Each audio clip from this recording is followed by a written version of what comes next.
recueillir les témoignages des gens issus du quartier, car l'ambiance est assez particulière, notamment avec les forces de l'ordre. Donc il y a à ma gauche, il y a Mamadou, qui a grandi ici, dans ce quartier ou même un petit peu à côté. Il va nous exprimer un petit peu l'ambiance un petit peu du quartier, comment ça se passe et les rapports un petit peu avec les forces de l'ordre. Mamadou, dis-nous. En fait, pour la plupart des gens, on n'était pas trop au courant de ce qui s'était passé dans les premiers jours. Et après, le bouche à oreille a fait qu'on a plus ou moins su les faits réels ou non. Et par rapport à ça, après, l'ambiance avec la police, ça a été un peu tendu durant les jours qui ont suivi, quoi. Et là, on a l'impression que depuis 2-3 jours, c'est revenu un petit peu au calme. Mais sinon, avant ça, on n'était pas trop informés de ce qui se passait, au fait. C'était un jour beaucoup de policiers, mais pas trop d'explications. Et voilà, quoi. C'est le ressenti que j'ai eu, moi, personnellement. Et toi, t'as grandi ici, ça fait combien de temps que t'es ici ? Sur la Courneuve, ça fait 20 ans que je suis sur la Courneuve. Mais j'ai grandi dans un quartier un peu plus loin. Pas dans ce quartier-là, un peu à côté, mais on se connaît un peu tous sur la ville, quoi. Après, il y a des quartiers qui sont un peu plus sensibles avec les rapports avec la police que d'autres, mais dans l'ensemble, on est tous bien dans le quartier, quoi. Ouais. Mamadou, on te remercie. On va recueillir maintenant les impressions de Céline, car elle va nous parler de ces railleries, de ces moqueries dont Souleymane est sujet. Dis-nous un petit peu tout. Donc jeudi dernier, je me suis présentée au domicile de Souleymane Fofana pour savoir les faits, le pourquoi, le comment de tout ça. Au bout de 2 heures, M. Fofana Souleymane m'a raccompagnée à la gare. Les forces de l'ordre se sont présentées devant lui, se sont arrêtées devant lui et se sont moqués ouvertement de M. Souleymane Fofana. Je leur ai dit que c'est de l'intimidation, c'est de l'humiliation, qu'on a des droits, que ça ne se fait pas, et ils sont partis. Dimanche dernier, nous sommes venus au parc de la Courneuve pour manifester pour AK-47, le massacre. On ne parle pas d'une tuerie, pour moi c'est un massacre qu'il y a eu sur ce chien-là.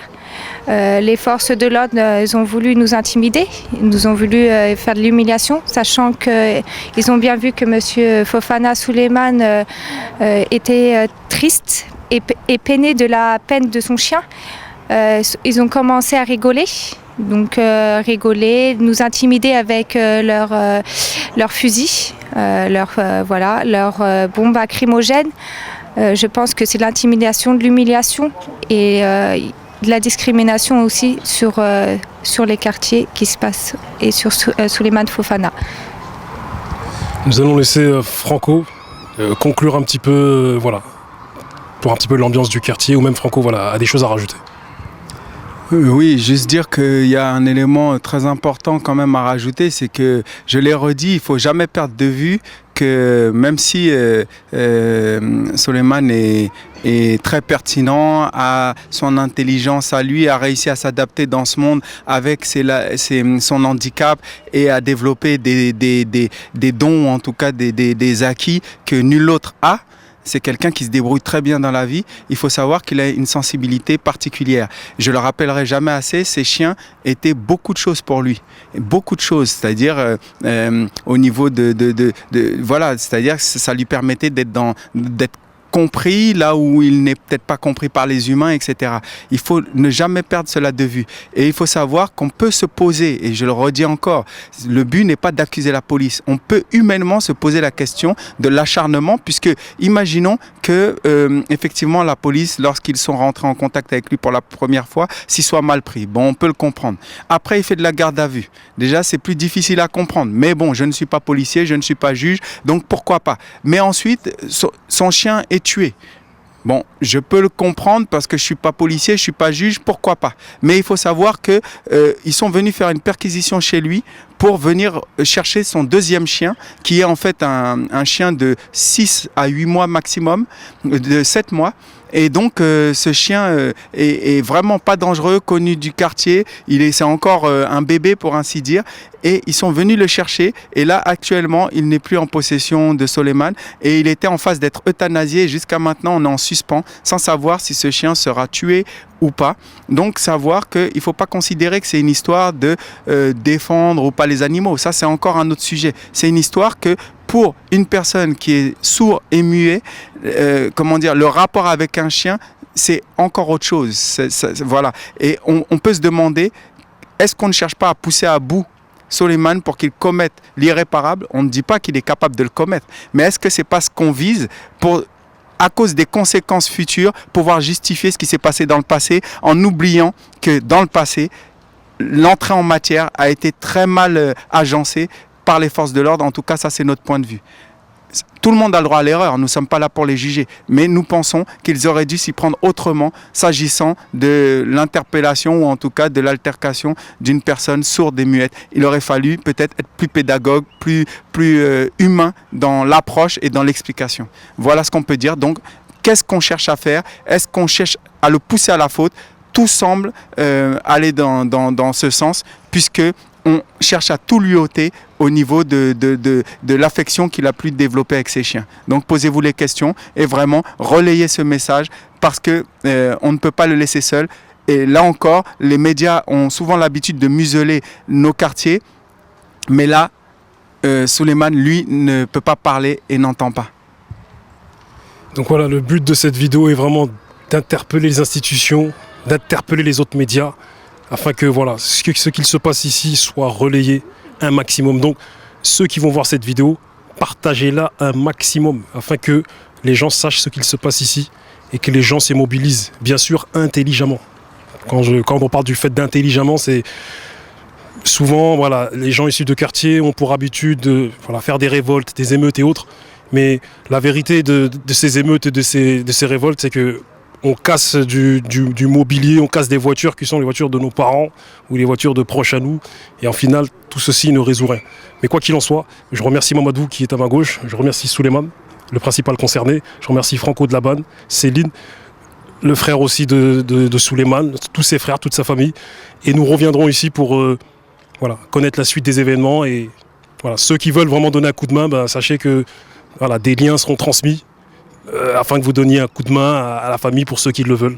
Donc voilà. Merci à vous. Il y a une page Facebook aussi qui a été créée par rapport à Soleiman et ce qui lui arrive. Et il y a peut-être quelqu'un d'autre qui veut s'exprimer. Nous sommes avec une personne du quartier qui est concernée directement par l'affaire, car il était là lorsque les faits se sont produits. Et il va s'exprimer en 3 minutes pour nous dire vraiment ce qui s'est passé. Voilà, dis-nous tout. En fait, moi, je passais par hasard comme ça en vélo. J'ai vu le chien, il était blessé, il était faible, il était paniqué. Maintenant, moi, j'ai vu le chien, je le connais, je sais que c'est à Soleiman. C'est un chien, il n'est pas méchant, c'est-à-dire, je suis allé directement vers lui quand je l'ai vu, le chien. Je l'ai appelé, il est venu. Je lui ai dit, je vais le ramener au vétérinaire, comme j'ai vu les blessés. Moi, mais j'ai des chiens, je sais que quand la blessure qu'il avait, on pouvait le soigner, il n'y avait pas besoin de le tuer. J'ai commencé à repartir vers chez moi, vers là-bas. J'ai dit, je vais récupérer une voiture pour le ramener au vétérinaire.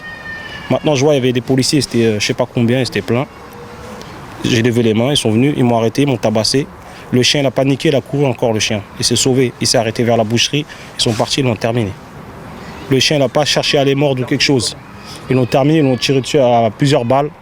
Une fois qu'ils l'ont terminé, ils sont venus devant moi, ils m'ont dit, ton chien, il est mort. On l'a terminé. Ça te va comme ça? Ils m'ont dit comme ça. Et toi, ils sont venus, t'as levé les mains, ils t'ont frappé comme ça, sans même de sommation, sans rien. Lève les mains, j'ai levé les mains. Dès que j'ai levé les mains, étranglement. Voilà, j'ai fini par terre, après ils m'ont tabassé, ils m'ont tasé, tout. Mais une fois qu'ils t'ont fait tout ça là, je suis arrivé au commissariat. Il y en a un, il m'a commencé à m'insulter, j'ai répondu. Il est venu, ils m'ont tabassé, j'étais gonflé. Et j'ai porté plainte, après j'attends maintenant. C'est quoi, ils t'ont ramené à l'hôpital pour te soigner, quelque chose comme ça? Ils ont ramené un médecin là, je sais pas d'où, d'Iran là. On dirait qu'il était avec eux. Voilà. Là, vous avez le témoignage de... Dis-moi. Tu as dit qu'il était blessé, mais d'après toi, il était blessé. Pourquoi il était blessé? Il avait déjà pris des balles. Tu peux recontextualiser ça? Il avait déjà pris des balles parce que sa patte, elle était Il la posait pas, elle était morte la patte. C'est une balle qui a fait qu'il était blessé. Il avait déjà pris des balles avant de le terminer. Mais quand tu dis il a pris des balles, il en a pris combien? Enfin, à ton avis, t'estimes combien de balles? 2-3. 2-3? Des balles tirées par qui? Par la police. Ben là, vous avez le témoignage, voilà, d'une personne qui est concernée directement par l'affaire et qui était là au moment des faits. Donc, voilà, comme on vous le dit, relayez l'information car ce qui se passe ici est très grave. Merci à tous.